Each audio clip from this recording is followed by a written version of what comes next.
नमस्कार, जय हिंद, वंदे मातरम। दोस्तों कैसे हो आप लोग? उम्मीद करता हूँ कि आप सब बढ़िया होंगे। देखो, आरआरबी एनटीपीसी की तैयारी कर रहे हो और अगर ऐसे क्वेश्चन नहीं पढ़े तो भाई सिलेक्शन नहीं होगा, है ना। मैं आपको बताता हूँ कि मैंने आप लोगों के लिए लास्ट टाइम में रिवीजन के लिए करीब करीब बहुत अच्छे अच्छे क्वेश्चन बनाए हैं। जो अगर आपको चाहिए, प्रैक्टिस सेट चाहिए, तो भाई कुछ नहीं करना है, इस नंबर पर मैसेज करना है 8827419259। लास्ट समय में अगर आपके पास 2 दिन 1 दिन बचा है तब भी आप इन प्रश्नों को पढ़कर अपने नंबर अच्छे ला सकते हो। जिनको भी चाहिए मैसेज कर दीजिएगा।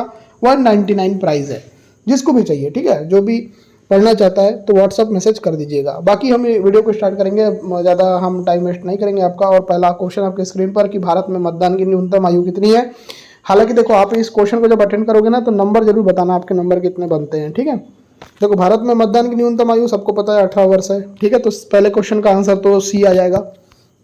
चलिए देख लेते हैं, भारत का सबसे अधिक चाय उत्पादक राज्य कौन सा है। अगर ये क्वेश्चन एग्जाम में आ जाए तो आप क्या लगाएंगे आंसर? तो आप लगाएंगे सर ये चाय उत्पादक अगर पूछा जाएगा ना तो हम लगाएंगे असम, ठीक है। तो 2 क्वेश्चन कंप्लीट, आपने नंबर भी काउंट करना है, ठीक है। और भाई बहुत सारी वीडियो चैनल पर सब देखना। मध्य प्रदेश का सबसे बड़ा शहर कौन सा है? देखो यहाँ दिया भोपाल, ग्वालियर, जबलपुर, इंदौर, है ना। तो इस क्वेश्चन की बात करें तो इस क्वेश्चन का आंसर आ जाएगा इंदौर। अब देखो, इंदौर के बारे में एक क्वेश्चन और आता है कि भाई इंडिया की सबसे क्लीनेस्ट सिटी कौन सी है? इंदौर। ये क्वेश्चन भी एग्जाम में आता है। चलो 3 क्वेश्चन हो गए, चौथा देखते हैं। पूछा गया है कि खाम्बा लिदा बौद्ध गुफाएं किस राज्य में है। तो अगर ये क्वेश्चन आ जाए तो क्या लगाओगे? तो ये खाम्बा लिदा बौद्ध गुफाएं कहाँ पर है? तो ये आपके गुजरात में। सी आंसर परफेक्ट आएगा, ठीक है।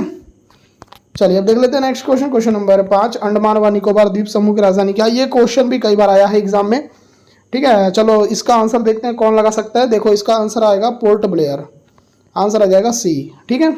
चलिए आगे देख लेते हैं छठवां क्वेश्चन। कनिष्क किस राजवंश से संबंधित था? कनिष्क कनिष्क जो था वो किस राजवंश से संबंधित था? चलिए बताइए। क्वेश्चन नंबर छठवें का आंसर क्या आएगा? तो छठवें का आंसर आ जाएगा सी। देखो कुषाण से। और मैं आपको बता देता हूँ शक संवत किसने चलाया? तो ये भी चलाया था कनिष्क ने। तो ये दोनों चीजें याद रखना, ठीक है। चलिए आगे देख लेते हैं नेक्स्ट क्वेश्चन। भारतीय उष्णकटिबंधीय मौसम विज्ञान संस्थान कहाँ पर है? अगर ये क्वेश्चन एग्जाम में आ जाए तो आप लगाना भाई भारतीय उष्णकटिबंधीय मौसम विज्ञान संस्थान कहाँ पर है? पुणे में। तो आंसर क्या आ जाएगा? सी आ जाएगा, ठीक है। चलिए नेक्स्ट, सालबाई की संधि में पेशवा ने किसे स्वीकार किया था? 8वां क्वेश्चन, 8वां का आंसर आ जाएगा सहायक मैत्री अंग्रेजों के साथ। तो यहाँ आंसर आ जाएगा सी। 9वां देख लेते हैं। लोकसभा व राज्यसभा में किस राज्य का प्रतिनिधित्व सर्वाधिक है? महाराष्ट्र, बिहार, उत्तर प्रदेश, पश्चिम बंगाल। तो आंसर आ जाएगा आपका यूपी। देखो यूपी किसके लिए फेमस है ये बताओ। यूपी में जो है एक तो आगरा है आपका, आगरा शहर जहाँ पर क्या है ताजमहल, उसके लिए फेमस है। दूसरी चीज़ याद रख लेना, यूपी जो है ना वो दूध उत्पादन में सबसे नंबर 1 पर है। फिर गेहूं उत्पादन में सबसे नंबर 1 पर यूपी है, ठीक है। चलिए आगे देख लेते हैं। भारतीय संविधान का अनुच्छेद नंबर 19 किस अधिकार से संबंधित है? अगर ये क्वेश्चन पूछा जाए तो अनुच्छेद नंबर 19 पूछा जाएगा तो याद रखना स्वतंत्रता का अधिकार, ठीक है।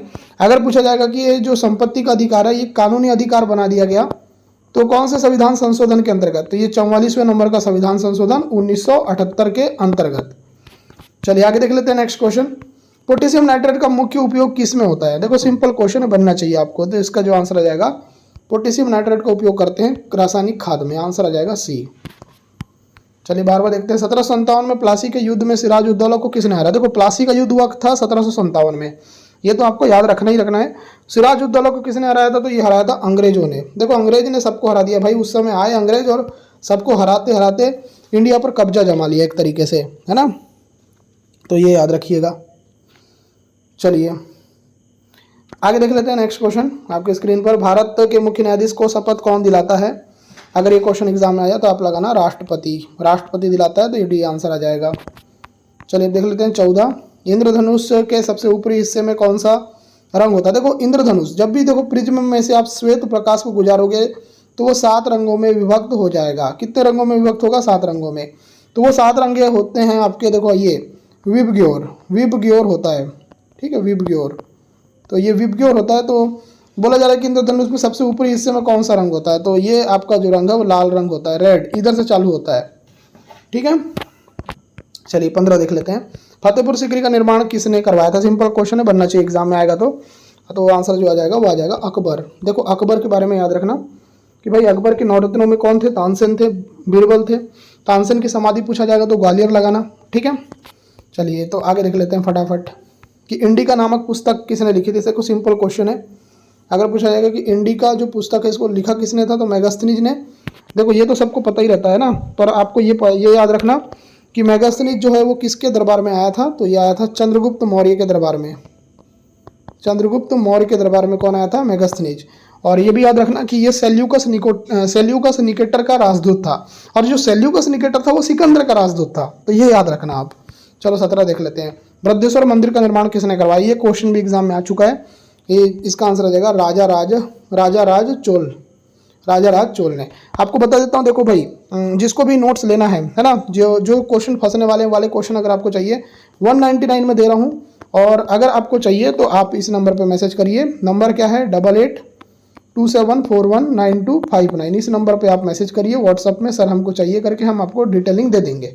इसमें करंट अफेयर के वो वाले क्वेश्चन जो आने वाले हैं 2025 के, फिर इसमें जीके जीएस के वाले क्वेश्चन जो आने वाले हैं वो वाले क्वेश्चन, मैथ्स रीजनिंग, आपको टॉपिक वाइज जैसे क्वेश्चन आते हैं वैसे ही क्वेश्चन आपको पूरे मिलेंगे। तो अगर आपको चाहिए तो मैसेज करिए। चलिए अब देख लेते हैं नेक्स्ट क्वेश्चन 18। शेरशाह सूरी का मकबरा कहाँ पर है। शेरशाह सूरी को शेर खां भी बोलते हैं, ठीक है। तो अगर आपको पूछा जाएगा कि शेर खां किसका निक नेम है, तो शेरशाह सूरी का मकबरा सासाराम में है। 19 महात्मा गांधी ने भारत में पहली बार सत्याग्रह कहाँ किया था, अगर ये क्वेश्चन आ जाए तो आप लगाना चंपारण में, तो आंसर आ जाएगा बी। चलिए देख लेते हैं नेक्स्ट। भारतीय संसद में कौन कौन सम्मिलित होते हैं। भारतीय संसद में आपका देखो लोकसभा, राज्यसभा, राष्ट्रपति। चलिए 21। लोहे की सतह को जंग से बचाने की प्रक्रिया क्या कहलाती है। ये क्वेश्चन एग्जाम में आ चुका है कई बार। इसका आंसर आ जाएगा गैल्वेनाइजेशन, आंसर आ जाएगा बी।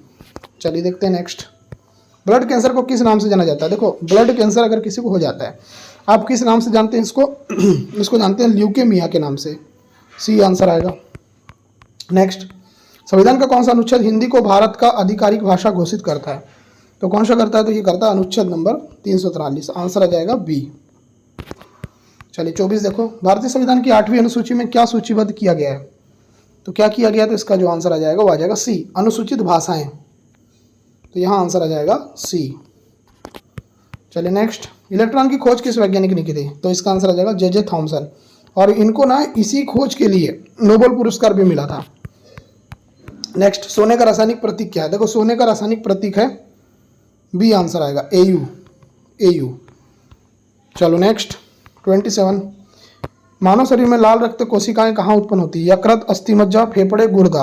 आंसर क्या आएगा, आंसर आ जाएगा अस्थिमज्जा में, तो आंसर आ जाएगा बी।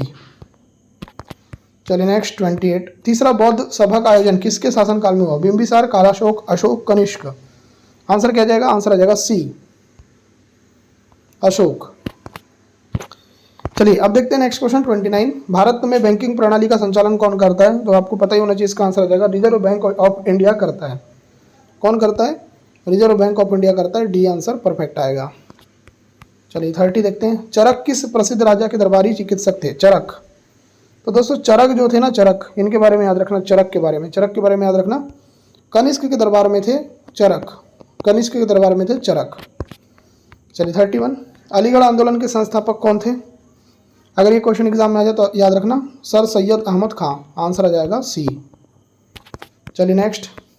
शक संवत किस शासक द्वारा शुरू किया गया, अशोक, हर्षवर्धन, कनिष्क, समुद्रगुप्त। आंसर क्या आएगा 32 का आंसर आ जाएगा सी, कनिष्क। चलिए नेक्स्ट क्वेश्चन 33। भारतीय रिजर्व बैंक की स्थापना किस वर्ष हुई, ये क्वेश्चन एग्जाम में कई बार फंसा है, इसका जो आंसर आ जाएगा वो आ जाएगा सी, 1949 इज द राइट आंसर। 34। भारतीय नौसेना अकादमी कहाँ स्थित है, विशाखापट्टनम, कोचीन, गोवा, मुंबई। आंसर क्या आ जाएगा, आंसर आ जाएगा Cochin is the right answer. 35। विश्व पर्यावरण दिवस कब मनाया जाता है, बताइए। अगर ये क्वेश्चन एग्जाम में आ जाए तो आप लगाना 5 जून को, 5 जून को विश्व पर्यावरण दिवस मनाया जाता है। नेक्स्ट 36। संविधान की प्रस्तावना में समाजवादी, धर्मनिरपेक्ष और एकता, अखंडता जैसे शब्द किस संशोधन के द्वारा जोड़े गए, तो ये जोड़े गए 42वां नंबर का संविधान संशोधन था और 1976 का ईयर था, ठीक है। चलो नेक्स्ट 37। प्रकाश वर्ष किसकी इकाई है, समय की, द्रव्यमान की, तापमान की, दूरी की। देखो अगर बात करते हैं प्रकाश वर्ष की, तो प्रकाश वर्ष किसकी इकाई है, तो ये दूरी की इकाई है। चलो 38। संवैधानिक उपचार का अधिकार किसके द्वारा संविधान की आत्मा और हृदय कहा गया। देखो अगर ये क्वेश्चन एग्जाम में बन जाए तो इसका आंसर आ जाएगा डॉक्टर बी आर अम्बेडकर, तो बी आंसर करेक्ट आएगा। चलिए नेक्स्ट, भारत में काजू का सबसे बड़ा उत्पादक राज्य कौन सा है? काजू, काजू के बारे में पूछा जा रहा है। 39 क्वेश्चन, इंपॉर्टेंट क्वेश्चन। आंसर आ जाएगा केरला। केरला क्या है दोस्तों? तो केरला जो है काजू का सबसे बड़ा उत्पादक राज्य है। आगे देखिए, एक ही तत्व के ऐसे रूप जिनकी आणविक संख्या समान लेकिन परमाणु द्रव्यमान अलग अलग होते हैं क्या कहलाते हैं? तो इनको बोलते हैं दोस्तों समस्थानिक, जिनको हम आइसोटोप भी बोलते हैं। तो ये इसका आंसर आ जाएगा। उम्मीद करते हैं ये वीडियो आपको पसंद आई है। पसंद आई वीडियो तो लाइक करें, और भाई नोट्स के लिए आप लोग संपर्क कर लेना, डिस्क्रिप्शन बॉक्स में भी नंबर आपको मिल जाएगा। बाकी इस वीडियो को देखने के लिए आपका धन्यवाद। आपका दिन शुभ हो।